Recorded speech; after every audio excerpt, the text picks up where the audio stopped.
Veliko, da doživite veliko novega, da se naučite veliko novega in vas pozivam, da se vključite v projekte ESA, to se še ni odločil. Težko še kaj popravljaš, satelit ne pride nazaj na Zemljo nikoli. Tudi raketa.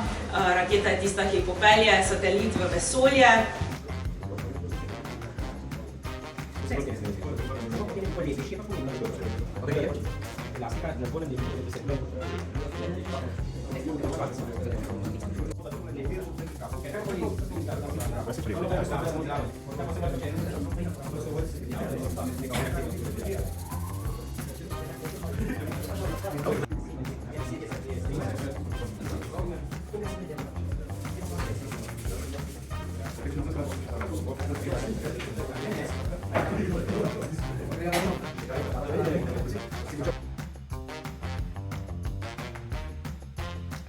To je plod dela, ki je nastal z uspešnostjo naših podjetij in naših strokovnjakov.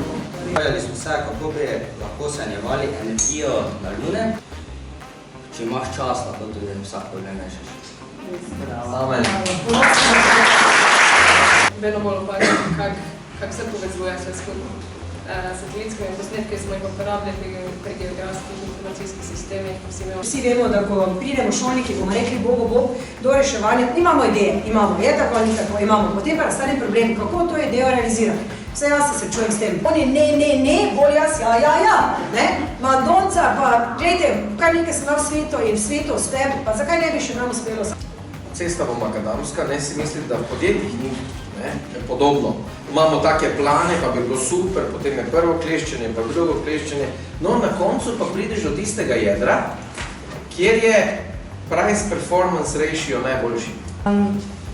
Pridejo 5 interdisciplinarnih šolskih projektov, ki so bili sprva vsi nekako zasnovani kot tekmovanja, zdaj pa nekako hoče tudi izločiti to tekmovalnost, ampak vseeno spodbujajo sodelovanje. Kategorijo kmetijstva imate eden izmed satelitskih posnetkov, ki vam kaže prazno zemljo, torej njive, ki niso zasajene, recimo, ali pa zemeljske plazove, recimo.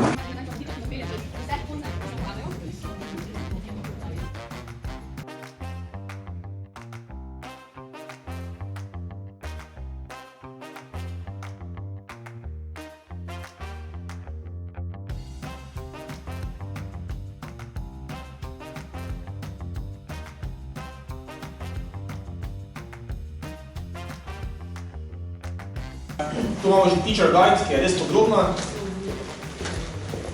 podroben dokument, kjer vam vodijo skozi vse stvari. Mission Zero je projekt, pri katerem dijaki naredijo en zelo preprost program, torej softversko sprogramirajo eno premikanje sličic.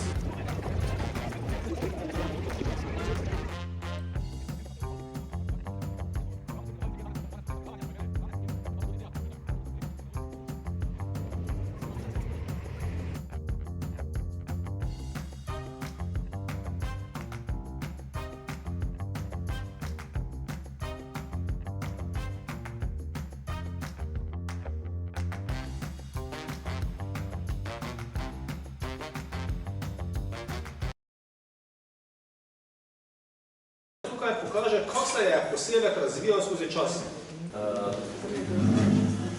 To je recimo aplikacija, kjer dejansko recimo letalski, ne, ta ni kvalitetni, ta je kvalitetni.